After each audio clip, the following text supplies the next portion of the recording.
Donc, notre atelier tournait autour de l'approche genre et la diversité et comment implanter l'égalité en entreprise.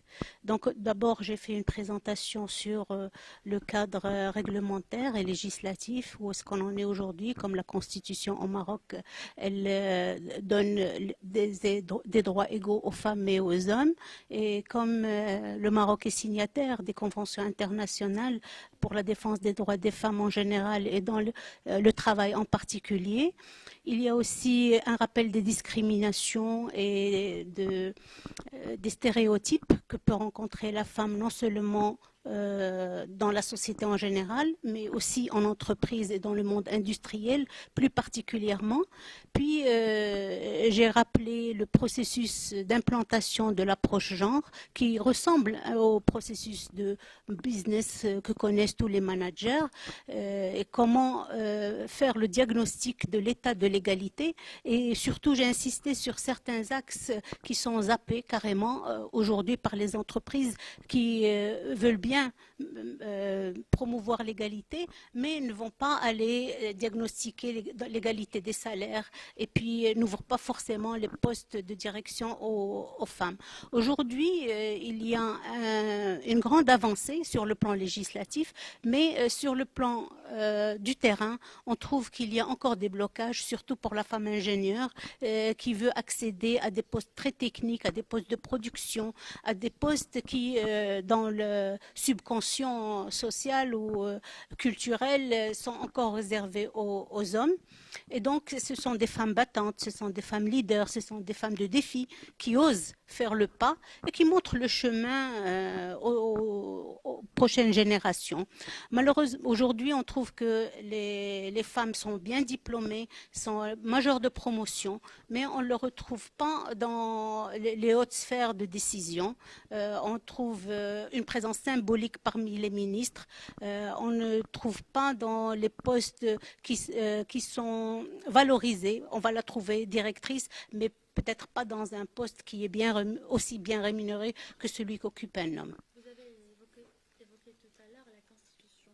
Est-ce qu'on Oui. peut dire qu'au niveau juridique, au niveau des lois et de la Constitution, l'égalité et la parité sont des concepts qui sont consacrés? Oui, parce que dans la Constitution, il y a l'article 19 qui dit que l'État doit œuvrer pour réaliser la parité entre les hommes et les femmes dans tous les domaines. Parallèlement, il y a des projets de loi qui peuvent aller à l'encontre de ce principe qui a été énoncé par l'article. Non, il y a au contraire aujourd'hui un regroupement d'associations féminines qui ont proposé un projet de loi pour instaurer l'égalité et la parité et qui, par force de loi. C'est parce que l'article 19, il dit que l'État doit œuvrer, alors que ces associations, elles ont mobilisé les partis politiques, les syndicats, les pouvoirs publics et les parlementaires pour voter une loi qui est aujourd'hui dans les rouages de l'approbation sur la parité et l'égalité parce qu'il y a aujourd'hui la Constitution, elle a instauré une autorité pour la parité, mais elle ne lui a donné qu'un pouvoir de surveiller, de vérifier, de porter le conseil. Elle ne lui a pas donné un pouvoir législatif. Et nous, en tant que femmes, on veut que la parité soit instaurée par une loi. Et aujourd'hui, ce projet de loi, il est dans les rouages institutionnels pour son approbation. Loin de la loi, est-ce que vous ne trouvez pas que c'est une question aussi de mentalité? Vous savez, aujourd'hui, dans tous les pays du monde, la législation, elle est toujours un peu en avance par rapport aux mentalités. C'est ça son rôle. C'est comme le code de la route. Le code de la route, il est là, mais les gens doivent le respecter.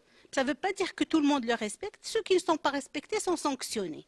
La même chose, il y a la loi qui dit qu'il faut avoir l'égalité entre les hommes et les femmes. Il y a le code du travail qui dit qu'il faut l'égalité entre les hommes et les femmes. Eh bien, ceux qui ne respectent pas cette loi doivent être sanctionnés. Alors, le retard, il est où? C'est justement dans cette sanction. On ne traite pas les droits des femmes qui sont légiférés comme le code de la route. Le code de la route, on sanctionne, et le droit des femmes, on dit c'est la culture, on comprend, on incite les entreprises à initier des démarches, alors qu'il faut les obliger à initier la démarche. égalité en entreprise. Alors pour revenir au panel, nous avons eu un bon témoignage qui est celui d'une société multinationale et c'est une société qui est aujourd'hui arrivée à la parité, comme vous avez entendu, et donc c'est possible, et qui est arrivée à la parité dans des pays dits de culture musulmane, de culture conservatrice, et donc c'est possible, il suffit que la volonté vienne,